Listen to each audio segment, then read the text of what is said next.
नमस्कार, मी प्रियंका. आपल्या चॅनलमध्ये पुन्हा एकदा स्वागत आहे. आपण आजच्या व्हिडिओमध्ये बघणार आहोत इलेक्ट्रिकल इंजिनियर या कोर्सबद्दल माहिती.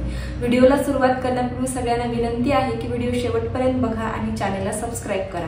तर आपण आजच्या व्हिडिओमध्ये बघणार आहोत की इलेक्ट्रिकल इंजिनियर म्हणजे काय. आपल्याला जर इलेक्ट्रिकल इंजिनियरमध्ये ऍडमिशन घ्यायचं असेल तर पात्रता कोणकोणती लागते, त्याच्या शाखा कोणकोणत्या आहेत, त्यामध्ये सब्जेक्ट कोणकोणते असतात, आपल्याला कोणकोणत्या करिअरच्या संधी उपलब्ध आहेत, हे सगळं आपण आजच्या व्हिडिओमध्ये बघणार आहोत. तर फर्स्ट व्हिडिओला सुरुवात करूया. आपण बघूयात की इलेक्ट्रिकल इंजिनियर म्हणजे काय. तर इलेक्ट्रिकल इंजिनियर म्हणजे ज्या विद्युत शाखा आहे त्याचं वितरण झालं किंवा त्याचे डिझाईन झालं या संबंधित जी माहिती असते आणि ही माहिती शिकणं आणि त्याच्याविषयी ज्या न्यू टेक्नॉलॉजी आलेली आहेत या सगळ्याची माहिती घेणं हे एक मुख्य उद्दिष्ट इलेक्ट्रिकल इंजिनियर यामध्ये शिकवलं जातं. तसेच आपल्याला ज्या पायाभूत सुविधा आहेत इलेक्ट्रॉनिक इंजिनिअरिंगमध्ये किंवा ऊर्जा क्षेत्रामध्ये ज्या पायाभूत सुविधा आहेत त्या कशा आपल्या डेली रुटीनमध्ये आपण उपयोगात आणू शकतो आणि त्याचा वापर कसा करू शकतो हे देखील आपल्याला या कोर्समध्ये शिकण्यास भेटते. तर आता पाहूयात की याच्या शाखा कोणकोणत्या आहेत. तर फर्स्ट आहे पॉवर जनरेशन, त्यानंतर आहे पॉवर डिस्ट्रीब्युशन, नंतर आहे इलेक्ट्रिकल मशीन्स, नंतर कंट्रोल सिस्टीम, त्यानंतर आहे डिजिटल इलेक्ट्रॉनिक्स, तसेच आहे सिग्नल प्रोसेसिंग. आता सिग्नल प्रोसेसिंगमध्ये आपण ऑडिओ व्हिडिओ या संबंधित क्षेत्रामधल्या ज्या घडामोडी आहेत त्या शिकण्यास भेटतात. तसेच पॉवर जनरेशनमध्ये आपल्याला ज्या सौर ऊर्जा प्रकल्प असतात किंवा वीज ऊर्जा प्रकल्प असतात याविषयी किंवा या संबंधित आपल्याला माहिती सगळी आपल्याला पॉवर जनरेशनमध्ये शिकण्यास भेटते. पॉवर डिस्ट्रीब्युशन मध्ये आपल्याला वीज ग्राहकांपर्यंत कशी पोहोचवायची किंवा त्यासाठी आपल्याला कोणकोणत्या प्रणाली लागतात हे सगळं आपल्याला याच्यामध्ये शिकण्यास भेटतं. इलेक्ट्रिकल मशीन्स मध्ये आपल्याला जे रेल्वे असतील किंवा रस्ते असतील रेल्वे असतील यामध्ये आपल्याला इलेक्ट्रिकल कोणकोणते उपयोगात आणू शकतो हे सगळं आपल्याला इलेक्ट्रिकल मशीन्स मध्ये शिकण्यास भेटतं. हे सगळं झालं की आपल्याला इलेक्ट्रॉनिक इंजिनिअरिंगमध्ये शाखा कोणकोणत्या आहेत. आता पाहूयात की आपल्याला इलेक्ट्रिकल इंजिनिअरिंगमध्ये सब्जेक्ट कोणकोणते असतात.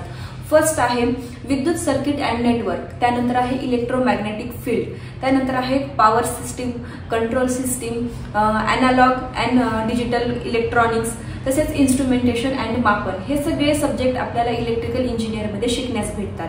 तर आता पाहूयात की आपल्याला कोणकोणत्या क्षेत्रामध्ये आपल्याला जॉब ऑपॉर्च्युनिटीज करता येऊ शकतात. आता फर्स्ट आहे वाहन क्षेत्र झालं, उद्योग क्षेत्र आहे, नंतर आपण गव्हर्नमेंट आणि प्रायव्हेट सेक्टरमध्ये सुद्धा काम करू शकतो. तसेच स्वतःचा एक बिझनेस सुद्धा स्टार्ट करू शकतो त्यामध्ये. त्यानंतर आपण लेक्चरशिप म्हणून सुद्धा जॉईन करू शकतो आणि आपण एक सायंटिस्ट म्हणून जे वेगवेगळ्या ज्या टेक्नॉलॉजीज आहेत एक सायंटिस्ट म्हणून सुद्धा आपण या क्षेत्रामध्ये काम करू शकतो. तर आता पाहूयात की जर आपल्याला इलेक्ट्रिकल इंजिनिअरिंगमध्ये ऍडमिशन घ्यायचं असेल तर पात्रता कोणकोणती लागते. तर आपण 10वी नंतर सुद्धा इलेक्ट्रिकल इंजिनिअरिंगला ऍडमिशन घेऊ शकतो डिप्लोमामध्ये. हे 3 वर्षाचा कोर्स आहे. जर आपण 10वीवर ऍडमिशन घेतलं डिप्लोमाला तर हा 3 वर्षाचा कोर्स पडतो. आणि जर आपण 12वीवर ऍडमिशन घ्यायचं असेल तर आपल्याला 12th सायन्स लागतं. त्यासाठी आपल्याला PCM हा ग्रुप लागतो आणि त्यानंतर आपल्याला BE किंवा BTech इलेक्ट्रिकल इंजिनियर करता येऊ शकते. आणि BE आणि BTech केल्यानंतर आपल्याला पोस्ट ग्रॅज्युएशन सुद्धा या फील्डमध्ये करता येऊ शकतं. आता हे सगळं झालं आपल्याला पात्रता कोणकोणती लागते याविषयी माहिती.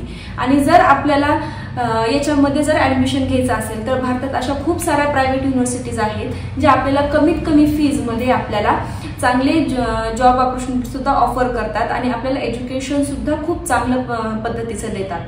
जर विद्यार्थ्यांना जर ऍडमिशन घ्यायचं असेल इलेक्ट्रिकल इंजिनिअरिंग या फील्डमध्ये तर खालील दिलेल्या क्रमांकावर संपर्क साधा आणि आमच्याशी कॉन्टॅक्ट करा.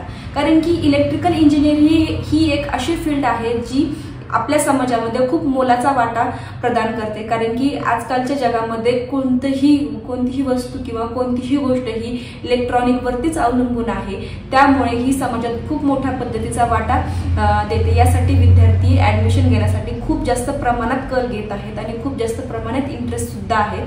जर विद्यार्थ्यांना ऍडमिशन घ्यायचं असेल तर आमच्याशी कॉन्टॅक्ट करा आणि खालील दिलेल्या क्रमांकावर संपर्क साधा.